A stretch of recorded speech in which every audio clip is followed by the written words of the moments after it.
This week on the Eldritch Lorecast, we have the Dungeon Dudes themselves return to Lorecast canon to tell us all about their new Kickstarter, Sebastian Crowe's Guide to Drakkenheim. All that and Owlbears right now.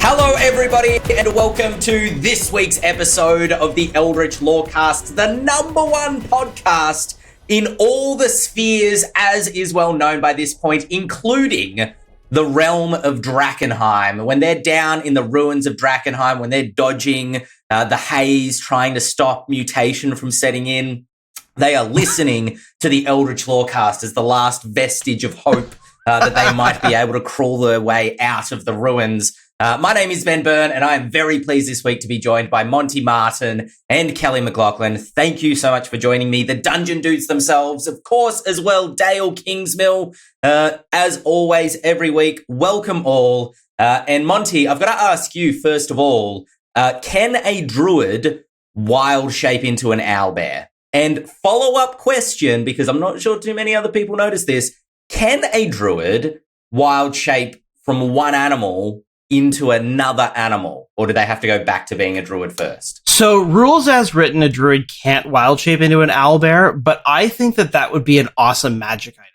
or a really cool quest reward or feat to give to a player, a druid player. I think that there's a lot of design space that would be really interesting there in like expanding a druid's wild shape options. And I think a magic item would be really cool. Like I could imagine like an owlbear talisman or something, some sort of bond with like the spirit of an owlbear that allows the druid to use once per day when they wild shape. They can wild shape into an owlbear. Maybe they, as their bond with the owlbear spirit increases, they can do that more often. I think that would be really cool. And I honestly don't think it would be overpowered at all. As the part two, I think you have to turn back into your humanoid form first before you can wild shape again. Okay, that's interesting. I have thoughts, but I will save them for a moment. But just quickly bouncing off something you said, I think it's true. A lot of subclasses for the druid focus on using wild shape to like get a swarm of bees, or suddenly you're all poisonous, or something like that. But not a lot of them focus on like giving you alternative wild shape monster types, which I think would be quite cool. Kelly McLaughlin, can you wild shape into an owlbear? You're the GM, and go between wild shapes at the same time.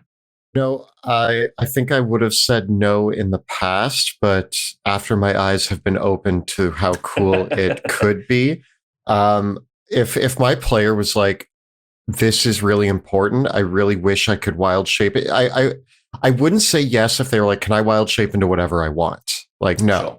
But if their specific goal and they come to me with their character idea and they say, I'm really partial to owlbears and I really want that to be the animal that I choose for my like wild shape, I'd probably be like, yeah, that's awesome. And it's not going to break the game. It's fine. If I'm working with my player and they like it, then I like it too. And I don't know, if they put it on screen someday and had that happen, I think it would be awesome to watch. Wouldn't it be incredible if we got to see that someday? When I think about it, in my home game, owlbears are beasts. So I think the only real barrier for a druid in my game is CR level. So, you know, hope is there. But I mean, there's a cool, like, avenue that you could take to do something a little bit Animorphsy with it and just be like, you know what? You can turn into whatever as long as you can get up and, like, hold your hand to it for a minute or whatever. Yes. I totally agree. The idea that like a druid could wild shape, that it would be really interesting if there was a little bit more of like a druid has not a wild shape spell book, but like the idea that you have to touch the animal, that maybe you have to befriend the animal in some way, or like somehow that like actually bonding with nature. Yeah, and then you can assume its form. And I think another direction that would be really cool, and I thought the same thing for the ranger and for ranger animal companions. It's almost, I've wondered if it would be, rather than having like the moon druid and the beastmaster ranger, if there were subclasses devoted to different animals that were specialized in that. So instead of a beastmaster ranger, there's very specifically a pack master that's all about having a wolf pack. or there is a Sky Master, some sort of ranger that is all about like aerial creatures. And by the same token for the druid, instead of like a circle of the moon druid, it could be a circle of the bear druid. And you wild shape, but only into bears and bear adjacent. Circle of the moon means you chose wolves. Yeah. It's like the Drake Warden Ranger was such a step. Like, I still love the improved Beastmaster. I think the improved Beastmaster was a great improvement on the old Beastmaster. But then the Drake Warden came out, and I want more of that. It's like, well, now you say, well, I'm a ranger with a dragon, and it's like, why not focus in and just be like ranger with an owlbear, or a druid who specifically can turn into like what the brown bear, black bear, polar bear, owlbear. This is the second time this week, after about 10 years, that somebody has referenced the Animorphs, and I am all about it because I was a huge Animorph stan. See, this just tells me you've been living in a sadly Animorphs-less world. For the last couple years, yes. Like, anyway, we won't get into Animorphs. I'm Maybe friends with another Omar time, Dael, Najam. I ask you can't about escape Animorphs. conversations about Animorphs. We could talk today just all about Animorphs if you want. Sometimes I have nightmares about the Animorphs Yerks. was a D&D campaign. Oh, nightmare fuel. I mean, they're really just mind flayers of a different plane of existence, really, aren't they? My trauma as a kid was I'm drawing a few blanks here, but there's the one kid who turns into the hawk or the eagle and gets stuck. Tobias. Yeah, and that traumatized me. I was Messed like, up. I wanted the power to be an Animorph, but then I was like, what if I got stuck? Then my life's just like, I have to be this animal now. Like, I traumatized. Hardcore.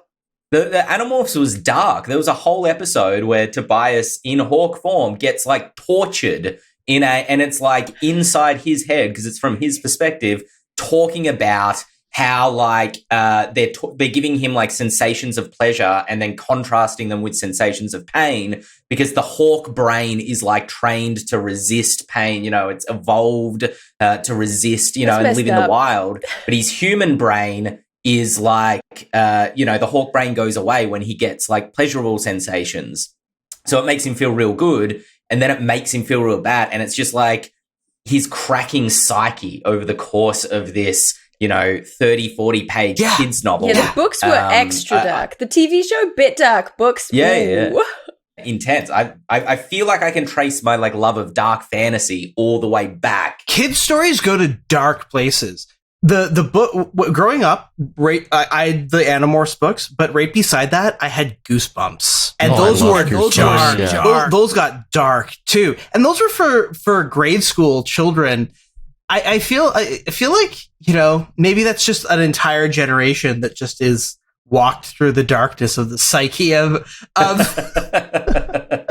I mean, like you'd be reading Goosebumps, and every once in a while it'd be like, did that kid just die horribly? And like they didn't kill off many characters, but I feel like there's a few where just like people die, and you're like, they don't address it directly, but I'm pretty sure like, and my neighbors were never seen again, and you're just like, oh my God, I'm a child. And I just read about how the alien that was found under my sink ate the neighbors or like whatever. It's pretty traumatic. That's dark stuff. Why I never read Goosebumps, like legitimately. There was, I remember so distinctly in my primary school library, there was like up one end of the shelf was all the Goosebumps books and down the other end of the shelf was all the Animorphs books. And I was down the it was like the alignment line, from chaotic to lawful. And I knew where I was standing. Speaking of the alignment line and chaotic happenings, Monty and Kelly, let's talk Sebastian Crowe's Guide to Drakkenheim, which is the second of your two Drakkenheim books thus far. I feel like I could talk to you about Dungeons of Drakkenheim, the first Kickstarter. I would love to talk to you about that for hours on end, because as soon as we got a copy into the office, I stole it and was this close to running it. And then my D&D party just at the last second decided to go a different direction. But had a lot of fun reading through that. Sebastian Crowe's Guide to Drakkenheim, is the Kickstarter that's coming up in August, which is a player. The next one is going to be Sebastian Crowe's guide. It's There you go. The Crow's Guide. It's going to be like Tobias's Guide to Animorphs. It'll all link back. So Dungeons & Drakkenheim was an adventure an adventure module all about adventuring within the city of Drakkenheim. Sebastian Crowe's Guide to Drakkenheim is a player-focused supplement. We've got new subclasses. We for each of the main kind of D&D classes. We've got the new class, the Apothecary, new spells, new feats, heaps going into this book. Tell me about the Apothecary. I have to know as much as I can about the Apothecary. So the Apothecary is a project that Kelly and I started several years ago, and we had been workshopping it, developing it on and off. I think probably since I feel like we started working on it before we even started the actual Drakkenheim show proper. Yeah. It was shortly after I think we had released something on DM's Guild. And we were like, what else could we release? And we started spitballing ideas for a class, and then it sat on the back burner. Yeah. And until now. And so the inspiration for the Apothecary came from a couple different places. We started working on the Apothecary before the Artificer was a thing. And so one of our initial interests was, what if there was another intelligence-based spellcaster in D&D 5e? And in particular, we really liked the mechanics behind the Warlock's Pact magic. So we wanted to riff on that mechanically.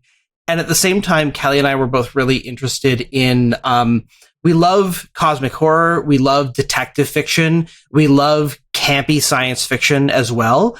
And one of the big archetypes that's common across all of those types of fiction is the Doctor. Whether that is a mad scientist or a character like Victor Frankenstein or Dr. Jekyll and Mr. Hyde. We were really interested in these examples of that very early science fiction where you would have the medical practitioner that still dabbled in the occult. And there's a lot of historical precedents for like doctors and occultism and alchemy and magic all being part of like these interwoven disciplines. And so we found that it was a really cool design space to work in, of having an intelligence-based spellcaster who was had healing capabilities, but then we wanted to explore how we could take that further, and found it got really exciting as soon as you started with that as a baseline, and expanding that out into the subclasses was where I think it really started to come to life. Because once we realized that we had all these different conceptual ideas, that was when we're like, this is a class, not a subclass that we would tack on to another existing class. Yeah, for sure. I love this concept. It does seem to feel an itch that needs scratching in terms of, like you said, an intelligence-based spellcaster, and something that just feels like the Artificer to me just feels so high fantasy, whereas the idea of this Apothecary feels much more sort of like you know, inspirations like Dr. Jekyll and Mr. Hyde. There's a gothicness, even just to the word Apothecary. What is, if I, okay, so I'm going to play an Apothecary, or I'm considering playing an Apothecary in any sort of D&D campaign. I was watching Super Geek Mike, one of their videos recently, where they talk about the core fantasy of a D&D class, which is not necessarily the mechanics, but the like, I want to be, you know, Batman. I want to be Geralt of Rivia. I want to be Aragorn. I want to be what's the core fantasy of an Artificer? What's the kind of elevator pitch? The Apothecary. Apothecary. I feel like the Apothecary really brings to life cosmic horror detectives who have the knowledge of medicine, body, mind, and they can use their skills to harm and heal. So they're being the intelligence-based spellcaster, you really get to play up that hyper-intelligent character where you come to the battlefield prepared. Okay, one of my favorite things is Sherlock Holmes in the Robert Downey Jr. movies, when he gets into the fight scenes and it shows him and it like slows down and you hear his inner monologue as he's like, this muscle is connected to this bone, so if I hit them right here, it will make them collapse, and then it like shows him hit their weakness leg. in his left leg. If I yes. So I feel like in combat you get to play a combination of that. You can build a melee combatant Apothecary. We have the tools there, but then also when it comes to spell casting, it's like knowing you have your your satchel full of all of your tinctures and chemicals and diseases and poisons and cures, and you're pulling out the right one for the right case, and either like pulling out a syringe or hucking it into the battlefield, or you're the battle medic who's too smart and knows exactly what they're doing and knows exactly what everybody's weak point is, and you're exploiting that. And I think one of the other fantasies that we wanted to cater to with the Apothecary is when you look at a lot of the other examples, I would say, that are really interesting characters are even characters like the very logical doctor that you'll see in science fiction stories. I even think there actually is a bit of the titular doctor of Doctor Who in the Apothecary, just a tad there. But I'm thinking of characters like Bones or even Spock, or the medical doctors that you would see in Star Trek, where their knowledge, they use their expertise to solve problems, but help their allies and still win these sort of interesting battles. But then the other side of this is that if you want to play the mad scientist, I think is another big part of the fantasy to it. So once again, that touchstone of the Apothecary being, if you want to be your Victor Frankenstein, build your creature, or maybe instead of being Victor Frankenstein, you want to be more of a Frankenfurter, Rocky Horror. You could definitely play that with the Apothecary.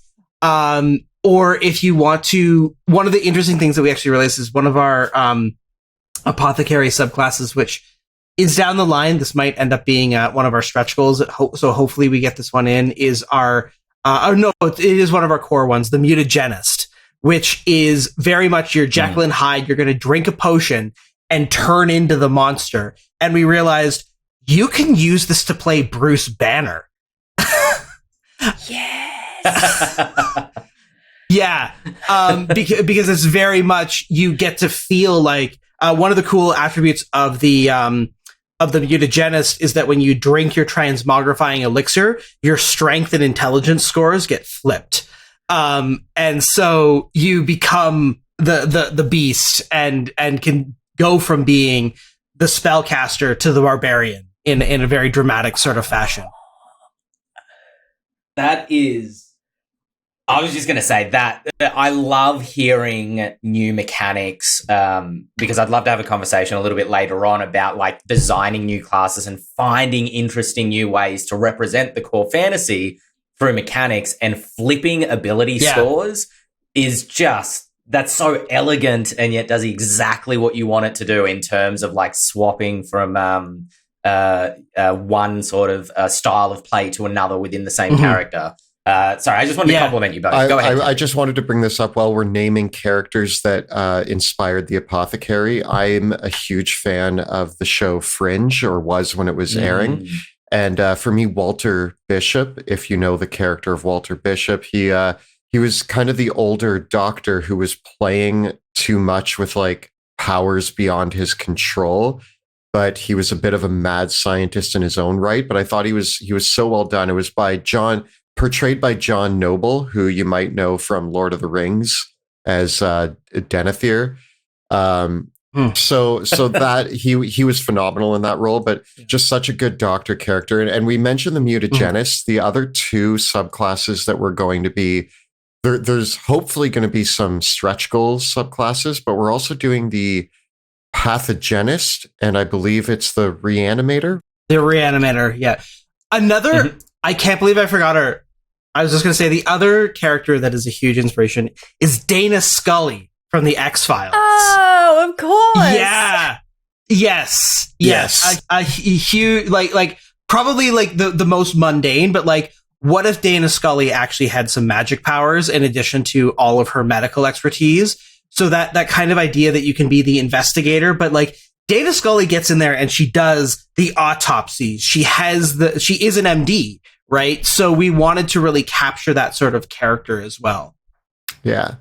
So with our other two subclasses, the Pathogenist and the Reanimator obviously takes its name from H.P. Lovecraft's Reanimator, but also this is the one that is the Frankenstein idea, where as the Reanimator, you get a little bit of necromancy style magic, but you also get your corpse rot creature, which is a creature that you can tags along with you kind of as your companion, and you can send it into battle, and it's just like a big massive Frankenstein monster, basically. Yeah.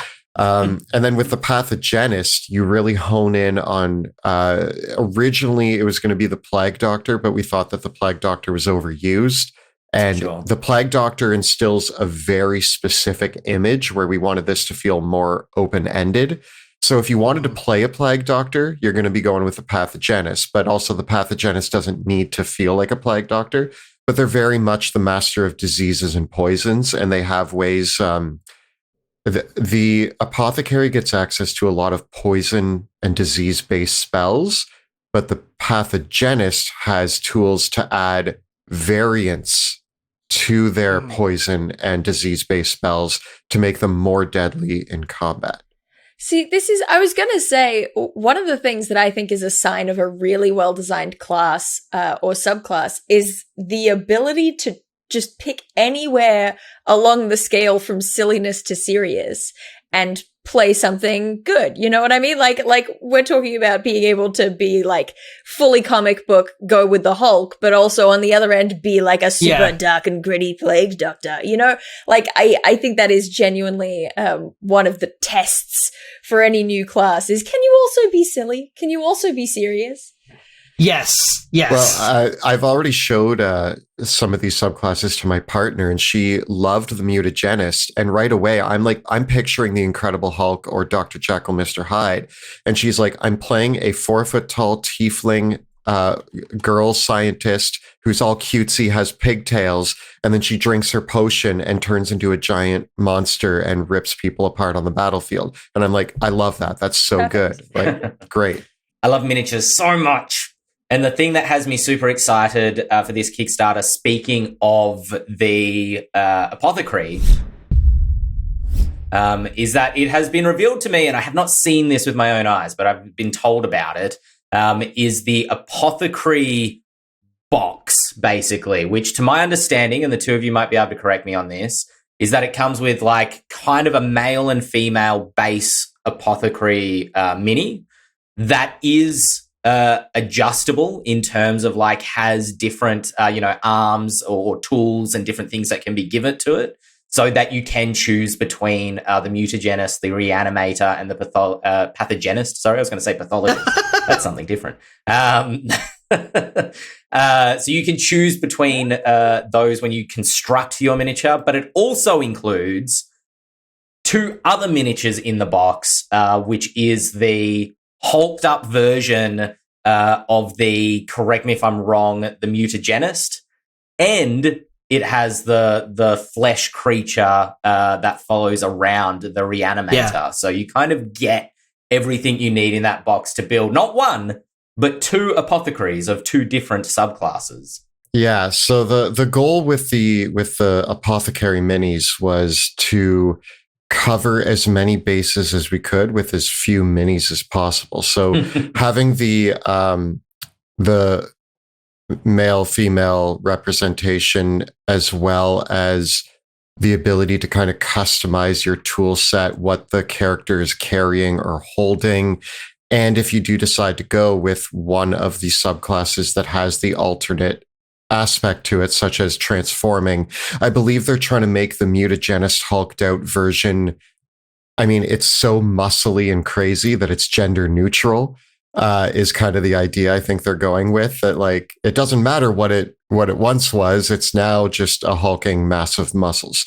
And then with the corpse rot creature, something that's great about this pack is the corpse rot creature could also be used as many of the delirium dregs or the monsters of Drakkenheim. And the Mutagenist hulked out version, we had a creature in the first book called the Haze Hulk, which was a mutated hulking monster. So if you're not playing a Mutagenist and you're like, well, what am I going to do with this mini?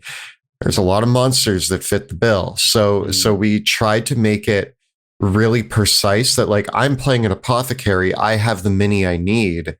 On top of, I'm not playing an Apothecary, but I can still use a lot of these for NPCs or monsters.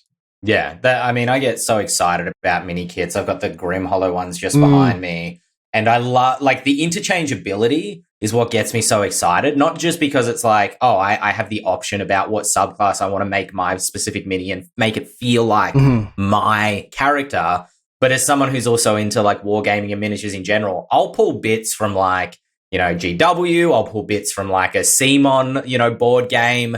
To make a half orc, I cut the head off one of the Grim Hollow minis and put on a half orc head from something else. So I love that customizability, and as you said, Kelly, the utility for the GM to be able to use the extra minis.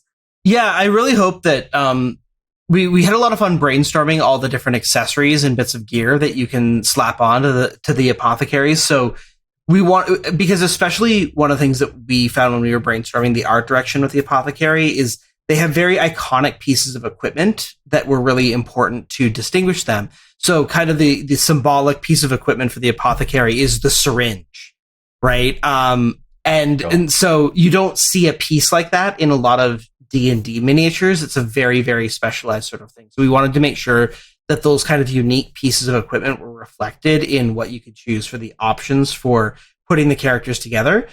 And obviously, because it's a new character class, right? There's definitely a lot of things that you can distinguish there, but we really wanted to think about, like, how do you recognize the silhouette of the apothecary? What are the pieces of equipment?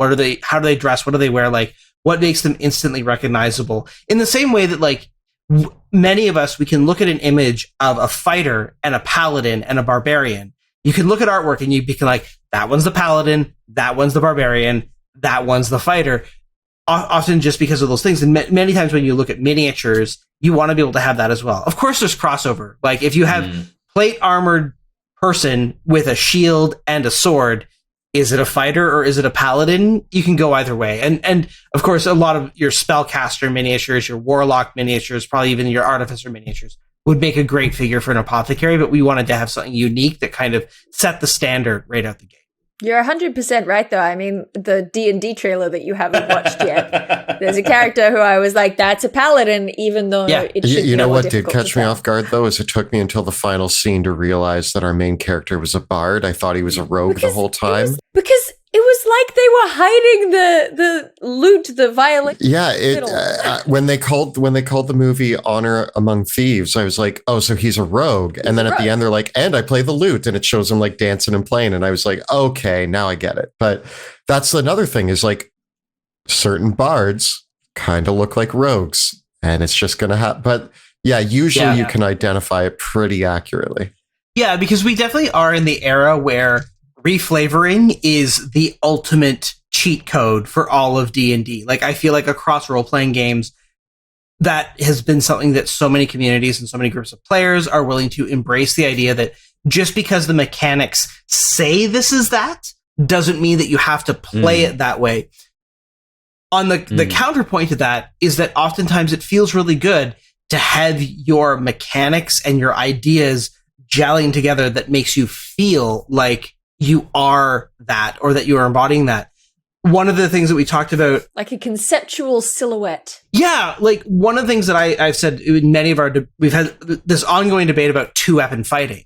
And I said, any rule system that you make for 2-weapon fighting that doesn't involve you rolling a bunch of dice for different attacks is not going to be the solution, because what makes 2-weapon fighting feel like 2-weapon fighting is that you're rolling more attacks. So that has to be, that is the thing that just can't be negotiated. You can't add extra damage, because adding extra damage feels like you're using a big 2-handed sword.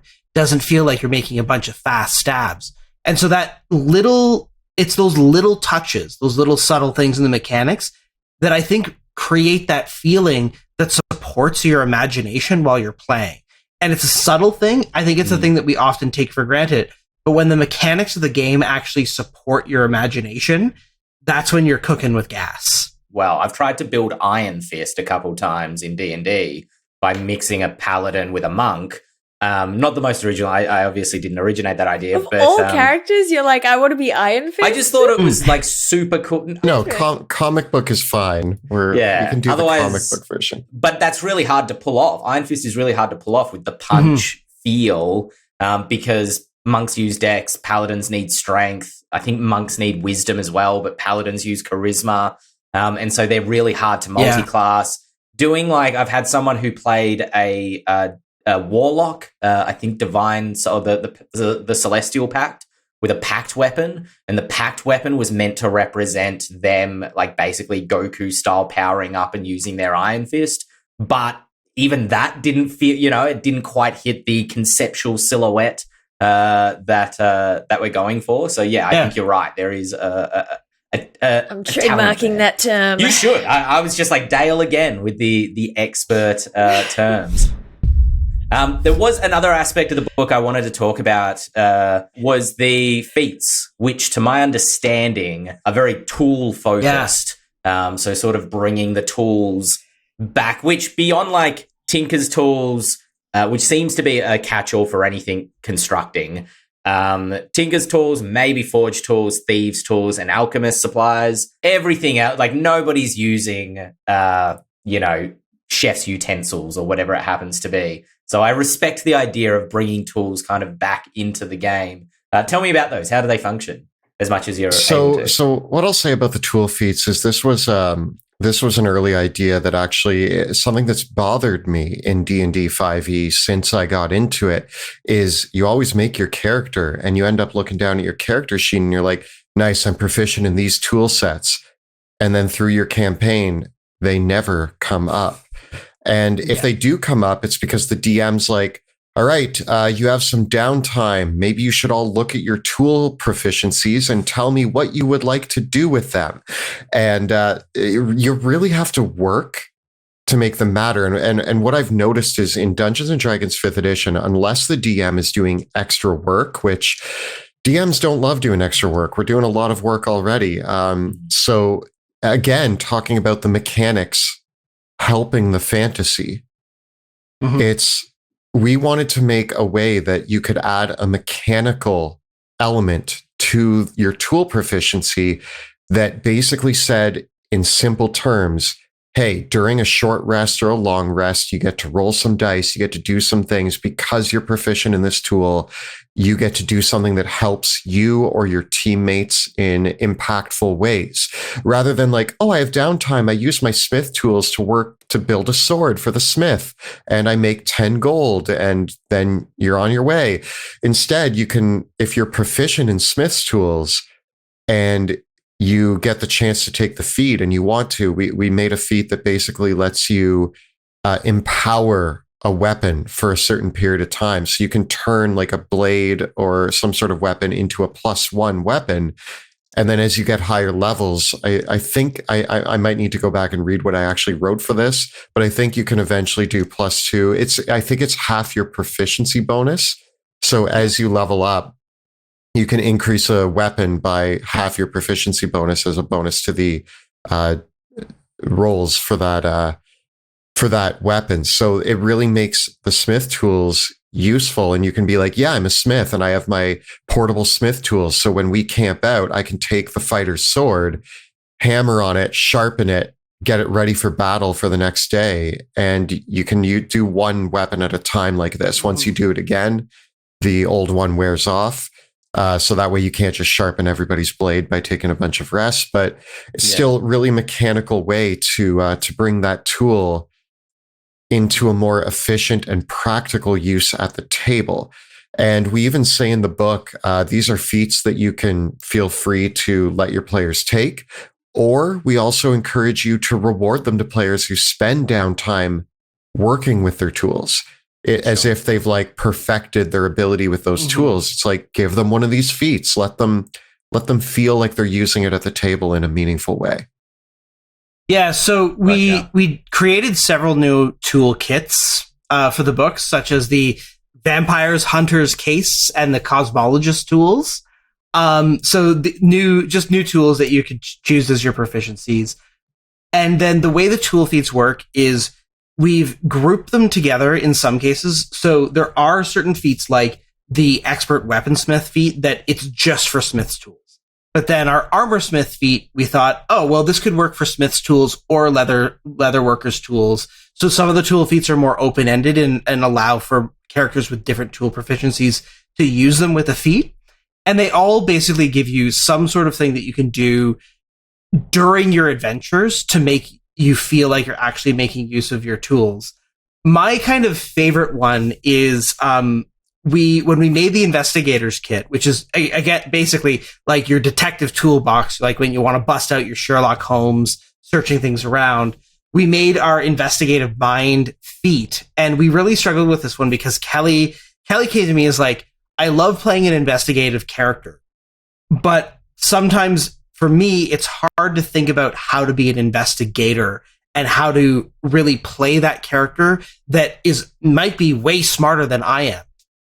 And so what we did with the investigative mind feat is that ability of that feat, in addition to increasing your ability to make investigation checks and whatnot, when you investigate an area and look for clues, the feat lets you ask the game master a number of yes or no questions equal to your proficiency modifier to help you massage your conclusions. So the idea being that you could ask a question like, does the blood stain look like a sign of a struggle? Because you're having trouble. It's a great feat that if you're someone who wants the dungeon master's help in interpreting the clues, it gives you that little bit of a window into that. So we're hoping that, this will be one that also lets you kind of have that divination magic without having to be a magical character either, really representing your sort of intuitive mindset and ability to do that. Because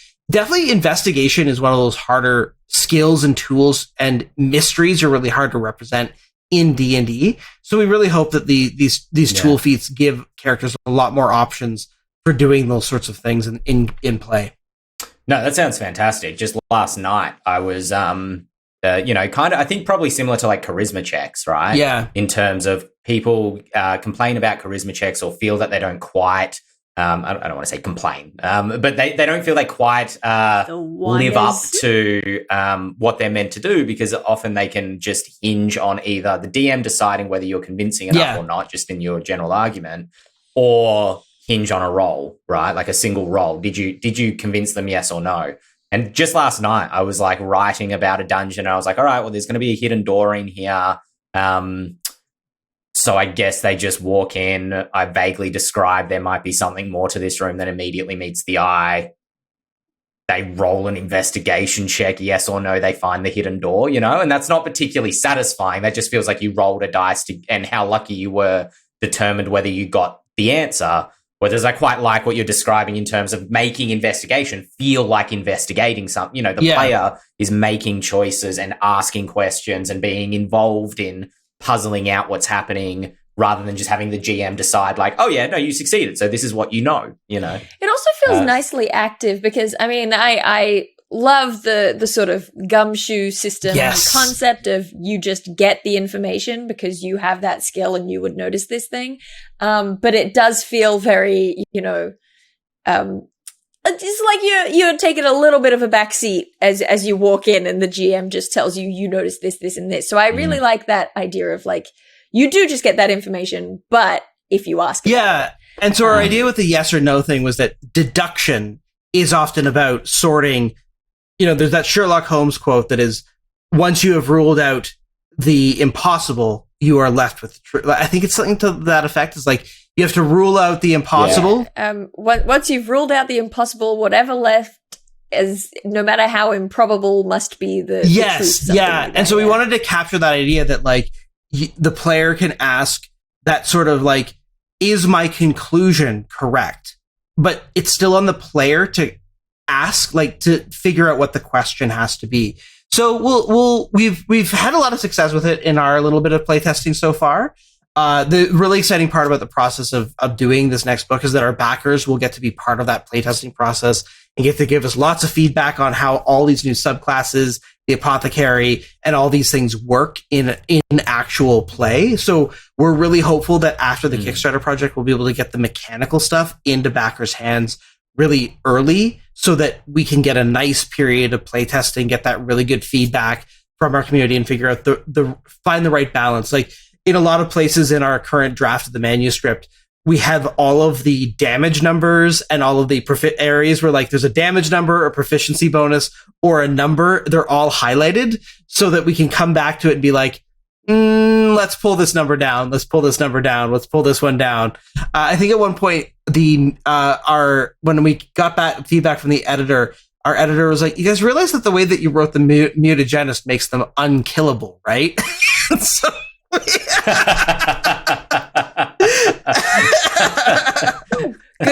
Good note. So everybody play mutagenist because then you can't die. Well, it makes sense for Bruce Banner and the Hulk. We went very high end with a lot of our stuff, and we know we're gonna probably have to dial back in more places than we'll have to pump up. But that's the fun of making stuff in D&D is you make it too powerful, you play test it, and then you pull it down a little bit. Because the whole life cycle of Unearthed Arcana is everybody going, "This is great, I'm going to play this," and then everybody going, "I don't want to play this anymore." Once it comes out in an actual book. This is the second time the two of you have gone through a Kickstarter. How are you feeling? 15th of August is when this Kickstarter officially kicks off. How are the two of you feeling now? And what do you anticipate this being the second time through? What are you really looking forward to? I don't know why I made a fist, but it's very threatening. You better tell us. You know, something that I'll say about this second project is I experienced higher highs and lower lows during the writing process of this. And it was promptly pointed out to me that it might be because the name of the book is Sebastian Crowe's Guide to Drakkenheim, Sebastian Crowe being the character that I portrayed in our live stream of Drakkenheim. And this book has become very personal to me. I'll say that like Monty and I always split everything 50-50, but with the first book, we were riffing on the campaign that Monty had run. I got to fill in a lot of the gaps, and that was awesome. But with book 2, we were kind of moving into much more uncharted territory with our world. And so I felt like much more than in the first book. I got to come to Monty with like a bunch of concepts, a bunch of ideas, and we really got to flesh those out. So I think I'm feeling this is a very personal project for me. And so I'm both more excited and more anxious. But, you know, we put my character's name on the cover, and then we got to see the cover. And I was like, well, this is the coolest artwork of Sebastian Crowe that's ever existed. And like things like that are just so awesome for me. So honestly, I'm very excited for the Kickstarter. I'm trying to tell myself that like, you know, inflation sucks and it might not do as well as the first book because the world has changed a bit since our first Kickstarter. But I'm also telling myself that like everybody asks for more subclasses, more lore. We're hopefully delivering on that. We're really excited about the content we've put in here. And I also think it's more open-ended of a book because even if you're not running a Drakkenheim campaign, I mean, like, I said this to Monty when we were writing it. It's like the question came up, like, did we put too much lore in here? What about the people who don't care about the lore? And I'm like, Monty, I bought the Eberron book purely just so I could look at the Artificer. I know about Eberron. I've read previous bits of stuff about it, but I haven't read the full Eberron book because I really just wanted to play an Artificer more so than read the lore. But like, I feel like a lot of D&D players are just like, new subclasses, new class. Like, yeah, that's awesome. And the people who want the lore are going to have it. And even if you're running your own homebrew campaign or your own setting, I mean, reading lore is kind of cool. Like, I don't know. I read, I'm running a homebrew campaign right now. And to get ready for it, I read Dragon Heist and Yawning Portal, grabbed bits and pieces that I liked, smashed them into my world, and made my own stuff up. And so just having more stuff to influence you. We have adventure hooks, we have cities and towns and monsters and all sorts of things to inspire a dungeon master, even if they're not running in the world of Drakkenheim, to just like use. And I think it's, I hope that it's going to be very exciting for a lot of people. Yeah, for me, like the book is very much focused on player facing content, but there's so much in it for a dungeon master as well, because we have We explore the broader world of Drakkenheim, and whether the way that we've kind of thought about the book is to be a companion, it is a companion, a complement to our first book, but by no means do the two require each other in any way, shape, or form. The only thing that we brought forward from Dungeons of Drakkenheim is the contamination system, but we were able to slot that in as an appendix in the next book so that if you don't have Drakkenheim, you've still got everything you need. My biggest excitement, I think, though, is the community's incredible and amazing excitement and joy at discovering new things. It's so rewarding for me when people find out new details, tell us what they're excited about. I love the fact that we get to share this world and these creations with so many amazing people. And I do like getting that feedback. It's really cool to be able to have a huge community that is so engaged with our work, that is willing to be like, this is what I love. This is what you guys need to do better. I disagree with you how you guys did this class. Maybe tweak it a little. And seeing people discover new things about the world of Drakkenheim, about the classes that we've shared. I love, one of my favorite things right now is people on our Discord community, and we actually have there's a subreddit now that's growing up around Drakkenheim where people are sharing the characters that they've made to explore the setting and sharing the adventures that they've gone on. I love that. It's so amazing to think of like this world that has just grown into its own horrible delirium monster and is taken into other people's hands. And it's such a privilege to have that, like to see how others have taken the world and what we've created and let that be the spark for your imagination. I think that is one of my favorite, like to inspire others, I think is one of the greatest aims of an artist. We can really tell that people like the setting because they ask us questions about the lore of the world, and so many people want to know how they can make their characters be a part of the world and take the lore, the established lore. And one of the things that we kind of fire back at that and saying is that in Dungeons and Dragons, what a lot of people don't have to remember is that Dungeons and Dragons has an inherent protagonist bias. The rule books are written to tell you how to make the protagonists of the setting. And if you look at many fantasy stories, usually the protagonist is the exception to the rule of the world. Usually the protagonists are the oddballs. They are the weirdos. They are the ones who don't fit into the rest of the world. That's what makes their story exciting and interesting, is often you have a character who is railing against the way the world works. And so one of the things that we did with Sebastian Crowe's Guide to Drakkenheim is in the section where we talk about making characters for the setting, we really go into that and say, like, you need to remember that you might read through the lore in the setting and be like, I don't like the way that the mages in the setting are treated, and I don't like the political order of this world. My character doesn't really like that. So you can make a character that wants to break that. And that's kind of the special thing about the setting, is that you really can, that idea that your character can really change this world and change some of the perceived injustices or problems in it is something really core for us in making Drakkenheim. I think is what a lot of people latch onto in this setting. I also want to add that I know that I went into the realm of, like, if you're not playing in Drakkenheim, you can get a lot out of this book, but also, like, yes, to bounce off of what Monty said, the people who are fans of our setting, we've been getting questions forever. Like, what if my character wants to be from Caspia or Illyria, these other nations? Or, like, where in Westamar should my character be from? Or are there any other nations out there on the continent? And in this book, you're going to get so much information on all of that. I had the joys of really fleshing out Caspia in this book based on Joe, one of our players in our live stream, based on the way he portrayed it. And Monty and I, when we sat down and started detailing Caspia, it became, I always think of the Monty Python line, what is it? Well, let's not go there. It's a silly place. Like, Caspia is the silliest place. But what was great is we took the silliness that is present in our show and actually we're like, well, how do we make this actually make sense in like a world lore sort of way? Sure. And it's great because you'll be reading it and you're like, oh, this checks out. Like I could see a nation running things the way Caspia does.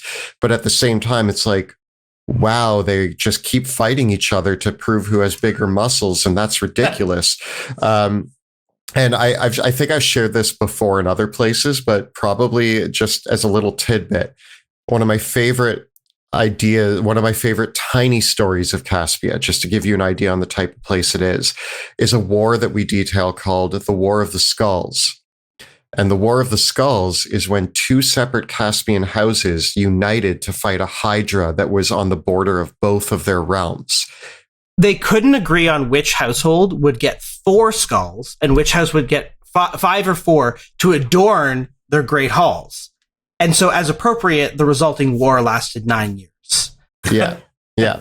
So, yeah, a 9-year war because they couldn't agree on who got the skulls of the Hydra and who got more than the other person. And that's how Caspia works, is they're constantly at war just because they keep wanting to be better than the other houses of Caspia. And it's a great. So people who are fans of the show are going to find a ton of lore to dig into that really expands on the world. And every sentence that I read in our book makes me think of a way to bring a character to life.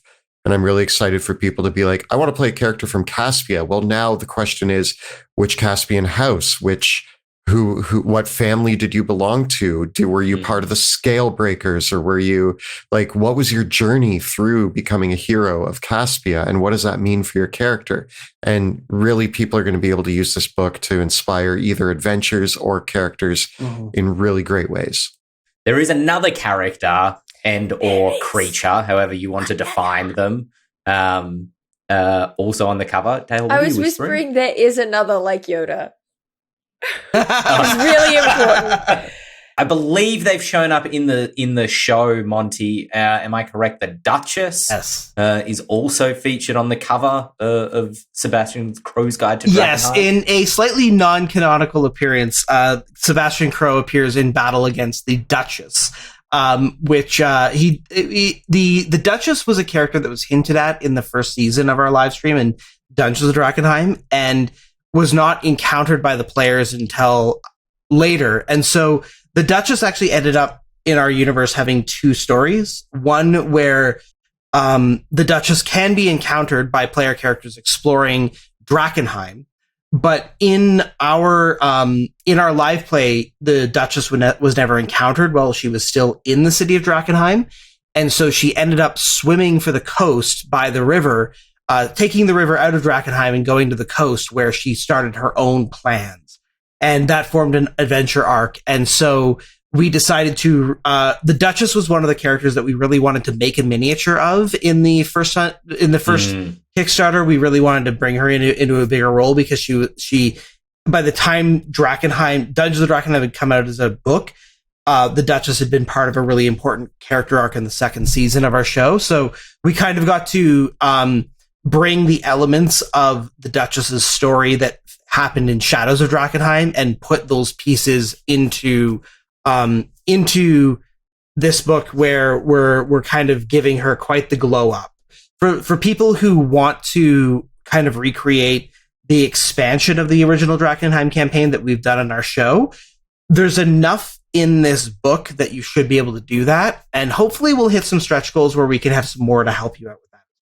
Well, the Kickstarter starts 15th of August Eastern time, because I know dates are slightly different for Australians. So you've got to wait till the 16th.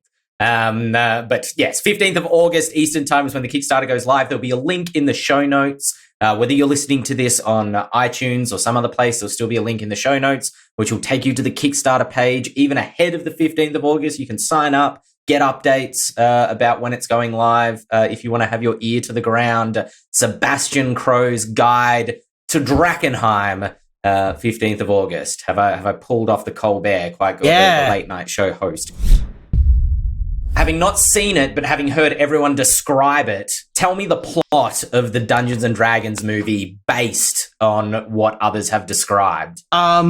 An owlbear, a bard, and a tiefling walk into a bar and make a bunch of people on the internet very upset. You know what? Yeah, probably pretty accurate. It's not wrong. Pretty close. I am hyped. I was kind of, Kelly mentioned this earlier. I don't remember if we were live, if we were recording, or anything like that. But Kelly mentioned not caring really about the movie before the trailer came out, and now caring. That's where I was. I didn't care enough to even go and seek out the trailer. But when I did finally watch the trailer, I was like, wait a minute. This looks like a fun time. And Justice Smith is there, and I've been in a very The Quarry place lately, so, happy to see Justice Smith and stuff. Also, he keeps popping up. I played The Quarry, and then I went to see the new Jurassic Park. He pops up. Now I'm watching this, and I'm like, man, everywhere. I was like, this guy looks somewhat familiar when I'm playing the video game, and I'm like, oh, he's everywhere. I think the Dungeons & Dragons movie looks like so much fun. And I'm notorious for being the person who people will be like, I have these complaints about this movie. And I'm like, I just like watching things. I just had a good time. Yeah. I saw the trailer. I was like, I loved everything I saw. Went online and people are like, how dare there be an owlbear? And I'm like, okay, like it looked cool. It looked cool. I had fun watching it. Like, Do we know, is it based on one of the DnD novels, like one of the Forgotten Realms novels, or is it completely... I actually think I've heard that they're going to be releasing Honor Among Thieves set. Like they're going to turn this into a thing that the movie is going to connect. Like I might be lying. I feel like I've heard that somewhere. That sounds very plausible because, they've been quick to capitalize and release, here's the Stranger Things D&D thing for people who are finding their avenue through there. I wouldn't be surprised at all, actually, now that you mention it. There's rumors that there might even be new subclasses, which also makes me think everybody who's yelling on the internet, maybe we're going to get a druid owlbear subclass, and that's why it's in the trailer. Like, maybe. We don't know yet. So everybody who's like, oh, that trailer made me angry. It's like, we don't know yet. We don't know. And also, if it's making you angry, don't go see it, I guess. And, or go see it and just have fun watching a druid turn into an owlbear. And I don't know, maybe the DM running the game is loosey-goosey on their rules and everybody's table's different. So who knows? Yeah. What I genuinely think it is with the owlbear thing, because I haven't seen anyone legitimately angry about this. All I've seen on Twitter is people joking about how angry everybody is about the owlbear. My conspiracy theory is that because I did the exact same thing when I watched the trailer and she turns into the owlbear or she turns back from the owlbear, whichever way it happens, I was like, wait a minute. And then I thought to myself, I'm so clever. Owlbears are monstrosities. Owlbears aren't beasts. Ha ha! I'm going to write the perfect different experiences tweet of about watching this. That trailer. I feel like everybody had that thought all at once, and everybody jumped on Twitter and just made up this imaginary angry person that's upset about the owlbear wild shape. But if there is a subclass that includes the owlbear, I will think that is the most hilarious, gotcha reverse card in the history of it. That they thought that hard about getting everything rules accurate. No, I was just going to say, I don't think that the phrase owlbears are monstrosities even crossed my mind. I was like, owlbear goes brrr. Yeah, I didn't even, as somebody who teaches the rules, the trailer ended and I was like, somebody was like, there were rules mistakes. And I was like, but I saw an owlbear and was cheering. So I haven't watched, I see this is someone who hasn't watched the trailer. How do you know it was wild shape and it wasn't true polymorph or shape change? How do you know? There are so many theories running around about this. Somebody was like, she's using her GM said that she could use the owlbear that she is story-wise an owlbear, but they're using the rules for the black bear. It's fine. It's just a reskin. It's fine. And I just thought that was a genius take. Yeah, exactly. I thought that was fantastic. Yeah. We've been talking on the Eldritch Lorecast a little bit about what's the essence of Dungeons and Dragons as opposed to every other fantasy genre, Game of Thrones, The Witcher, Lord of the Rings, whatever it is.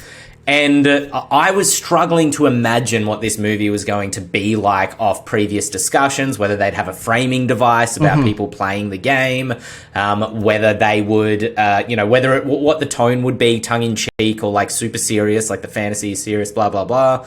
And I think I underestimated just how cool it would be to see like a mimic animated on screen, to see a gelatinous cube, to see a black dragon shoot tar. I was so like stoked all these to things. see a black dragon. I didn't expect it, and I was thrilled. Right? And it's just that there's like it's almost like it's not the monsters entirely, right? It's a lot to do with the tone as well, and the fact that they're like, oh, what do? We make plans and we go sit in bars, and like, because that's the experience of playing a D&D game half the time, is sitting in a tavern making a plan. But those monsters specifically are so iconic to D&D.